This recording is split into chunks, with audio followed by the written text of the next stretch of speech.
অবশ্যই তাই দিনকে দিন এটা বাড়ছে। অনেক ক্ষেত্রে শোনা যায়, অনেক জায়গায় ফার্মার বলছে এটা নীল চাষ, অনুমতি না নীল চাষ। হ্যাঁ, আমরা নীল চাষ কিন্তু শুনছি ম্যাক্সিমাম। বেশি লোভের আশা করে সেই দিকে যদি খাদে পা দিই তাহলে সেটা নীল চাষই মনে হয়। পোলট্রি শিল্পে চুক্তি চাষের বাধ্যবাধকতার জন্য ফার্মারদের মেজাজ বেশ তিতকুটে।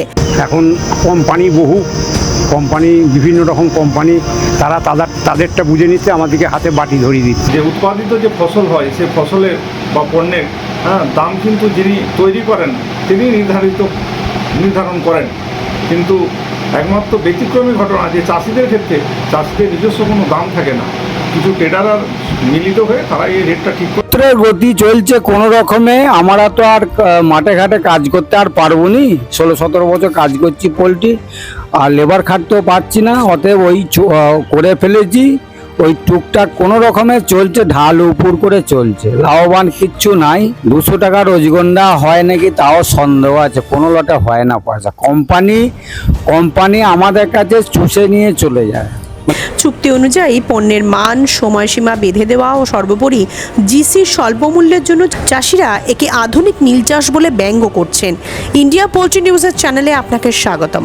বাংলার পোল্ট্রি জগতের হাল হাকিকত জানতে চোখ রাখুন আমাদের চ্যানেলে। ইন্টিগ্রেটেড ফার্মারদের হাত ধরেই ব্যাকইয়ার্ড ফার্মাররা আধুনিক প্রযুক্তির সাথে পরিচিত হয়েছেন। ফার্মিংয়ের আগে এবং পরে চাষিরা আর্থিক দিক থেকে নিরাপত্তা পেয়েছেন, চাষিদের জ্ঞান ও দক্ষতা বৃদ্ধি পেয়েছে। তাহলে সার্বিকভাবে এই অসন্তোষের কারণ কি? কোম্পানির প্রতিনিধির বক্তব্যই বা কি? জিএম পোল্ট্রির কামারপুকুরের প্রতিনিধির মুখোমুখি বসে কারণ খুঁজলেন ইন্ডিয়া পোল্ট্রির সাংবাদিক। হ্যালো স্যার, নমস্কার। নমস্কার। আপনি এখন যে কোম্পানিতে কর্মরত অবস্থায় আছেন সেই কোম্পানির বিষয়ে যদি আপনি কিছু বলেন। আমার কোম্পানি হচ্ছে জিএম পোল্ট্রি প্রাইভেট লিমিটেড।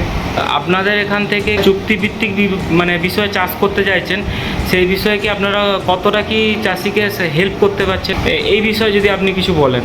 হ্যাঁ, এখানে চুক্তিভিত্তিক চাষে এবং পুরোটা যদি ফার্মার সায়েন্টিফিকভাবে আমাদের পরামর্শ মতো মেনে চলে তাহলে এখানে প্রফিট আছে। কোনো নতুন ফার্মার আপনাদের কাছে আসে তাকে কি এগ্রিমেন্ট হিসেবে কি জমা করতে হবে কোম্পানিকে? ওই ফার্মারের সমস্ত ভোটার কার্ড, আধার কার্ড, প্যান কার্ড, এদের জেরক্স, আর লাগে যে জায়গায় ওদের ফার্ম হবে সেই জায়গার দলিল অথবা পর্চার জেরক্স, নো অবজেকশন সার্টিফিকেট লাগে, ইলেকট্রিক বিল, ফার্মারের ব্যাঙ্ক অ্যাকাউন্টসের ডিটেলস। জিএম পোল্ট্রি প্রোডাক্টস মূলত পোল্ট্রি শিল্পে ব্যবহৃত বিভিন্ন যন্ত্র নির্মাতা। ভারতে জেনেটিক্যালি মডিফাইড ব্রয়লার প্রথম এনআরআই সূচনা করেন, যা এভিয়ান ইনফ্লুয়েঞ্জা প্রতিরোধে সক্ষম। ফার্মারকে আপনারা কি প্রোভাইড করছেন যদি একটু বলেন, সার্ভিস অ্যাজ এ সার্ভিস। ফার্মারকে আমরা প্রোভাইড করছি বাচ্চা ফিড এবং মেডিসিন পরিষেবা, তার সাথে টেকনিক্যাল পরিষেবা দেওয়া। আচ্ছা, আপনাদের যে জিএম পোল্ট্রি এটা কামারপুকুর ব্রাঞ্চে আজকে আমরা এসেছি, এখানে আপনাদের জিসি কস্টিং কত টাকা করে আছে? এখানে আমাদের জিসি কস্টিং আছে 84 টাকা স্ট্যান্ডার্ডে, 7 টাকা 30 পয়সা। 7 টাকা 30 পয়সা। ইসি সেটের ক্ষেত্রে আপনাদের কোনো জিসি আলাদা করে কিছু করা হয় না? এই মুহূর্তে ইসি সেটের ক্ষেত্রে আমাদের আলাদা কোনো জিসি নেই। পশ্চিমবঙ্গে জিএম পোল্ট্রি টোটাল আপনাদের ব্রাঞ্চ কতগুলো আছে টোটাল? এই মুহূর্তে ব্রাঞ্চ হচ্ছে আমাদের 15টা। জিএম পোল্ট্রি যে নিকটতম যে প্রতিদ্বন্দ্বী এরা কারা? এই মুহূর্তে জিএম পোল্ট্রির নিকটতম প্রতিদ্বন্দ্বী আছে আইটি আছে, শিবশক্তি অমৃত, শালিমার আছে, কিছু ক্ষেত্রে বারামতি। জিএম পোল্ট্রি মার্কেট দখলের যে ইউএসপিটা সেটা যদি আপনি একটু আমাদের বলেন। ফার্মারকে একটা ভালো রকম মুনাফা দেওয়ার চেষ্টা করি, যে কারণে আমাদের একটা গুডউইল আছে, আমাদের জিসি ভালো হয়। তো ওপেন সেটের ক্ষেত্রে আপনাদের 1000 বাচ্চায় কত দিনে লিফটিং হচ্ছে? আমার এখানে অ্যাভারেজ লিফটিং নিয়ে যাচ্ছে 8 দিন। 1000 বাচ্চায় ম্যাক্সিমাম কত টাকা পেমেন্ট পেতে পারে? রেগুলার বাদ দিয়ে আমরা ডবল প্লাস দিই, 1000 বাচ্চাতে যদি সঠিকভাবে হয়, বাচ্চার কোনো রোগ ব্যাধি না হয়, তাহলে কিন্তু 20,000 প্লাস হয়। আমাদের মোটামুটি পার্সেন্টেজ খুবই কম হয়, কারণ আমরা ভালোভাবে বায়োসিকিউরিটি মেনটেন করি, ওই কারণে রোগ ব্যাধি কম হয়। আচ্ছা, বায়োসিকিউরিটি বলতে কোন ব্যাপারটা উপরে জোর দিয়ে আপনি বলছেন একটু যদি বলেন। বায়োসিকিউরিটি পাখি ঢোকার আগে যে ব্যবস্থাপনা করা হয়, ঘর শোধন থেকে আরম্ভ করে পাইপলাইন ওয়াশ, ফিডার ডিঙ্কার পরিষ্কার, স্প্রে, এই সমস্তগুলো, continuous disinfection, terminal disinfection, water sanitiser. Poultry শিল্পে চুক্তি চাষের সপক্ষে আপনি কি যুক্তি দেবেন? চুক্তি চাষ ভালো কি নিজে কেউ সেলফ থেকে করতে চাইলে সেটা ভালো, আপনি কি বলছেন? অবশ্যই চুক্তিতে ভালো, কারণ এতে পোলট্রি যে লাইভ স্টক বিজনেস, এতে অনেক রোগ ব্যাধি আছে, ভাইরাস আছে, আক্রমণ হয়। সেক্ষেত্রে যদি নিজের থেকে করা যায় পুরো টাকাটাই কিন্তু নিজের পকেট থেকে যাবে, সেক্ষেত্রে লস হয়ে যাবে।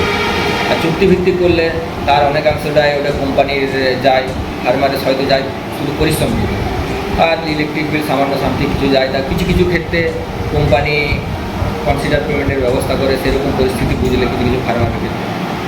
কনসিডার পেমেন্ট বলতে কোন জায়গাটাকে আপনি বলছেন? কনসিডার পেমেন্ট কোনো কারণবশত হয়তো, যেমন এই আইবিএসের প্রকল্প এসেছিল, আমাদের সাথে ফার্মার ভালো, বছরে 5টা-6টা লট করছে, ভালো করছে, হঠাৎ করে একটা লটে মোটামুটি হাই হয়ে যাওয়ার জন্য পেমেন্ট কম পেলো, সেক্ষেত্রে কোম্পানি কিছু ঘুষ খরচা বা এই খরচা বাবদ একটা কিছু টাকা দেওয়ার করে। পশ্চিমবঙ্গে যে পোলট্রি শিল্প অন্য রাজ্যের শিল্পের থেকে কতটা আলাদা? এখানে অনেকটাই আলাদা, এখানে অনেক কোম্পানি ব্যবসা করছে, সেক্ষেত্রে ফার্মারকে প্রথম চয়েস করতে হবে কোম্পানি। দ্বিতীয় কথা হচ্ছে কোম্পানির প্রথমত বিজ্ঞানসম্মত উপায়ে টোটালটা করার চেষ্টা করতে হবে, তবে পাওয়া যাবে।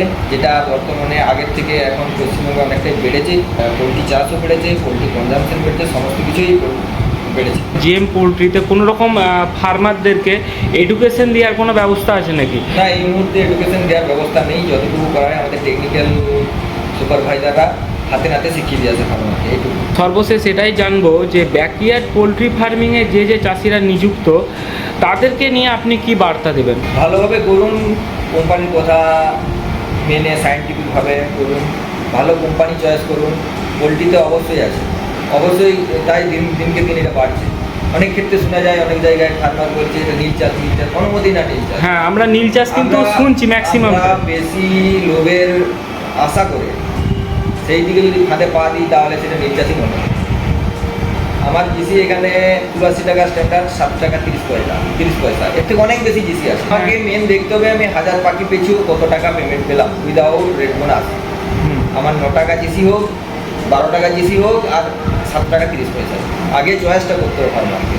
যদি ঠিক কোম্পানি চয়েস করে ঠিকভাবে ব্যবসা করে, অবশ্যই পড়বে। পোলট্রি জায়গায় যে আরেকটা কথা উঠে আসে, যেটা না বললেই নয়, যে চুরি। আমাদেরকে ছোট্ট করে সংক্ষেপে কিছু বলেন, এটা জিজ্ঞেস করা উচিত নয়, তবুও বলছি। আমি ওটাই বলছি, ফার্মার যদি চুরি না করে, সৎ পথে থেকে সৎভাবে ম্যানেজমেন্ট করে বিজ্ঞানসম্মত উপায়ে যদি প্রত্যেকটা পদক্ষেপ ফেলে, তাহলে এখানে লসের কোনো রাস্তা নেই। অসংখ্য ধন্যবাদ আমাদের ইন্ডিয়া পোলট্রি নিউজকে এতটা জানকারি দেওয়ার জন্য। ধন্যবাদ স্যার। এ ধরনের ভিডিও দেখতে ফলো করুন ইন্ডিয়া পোল্ট্রি নিউজ চ্যানেল।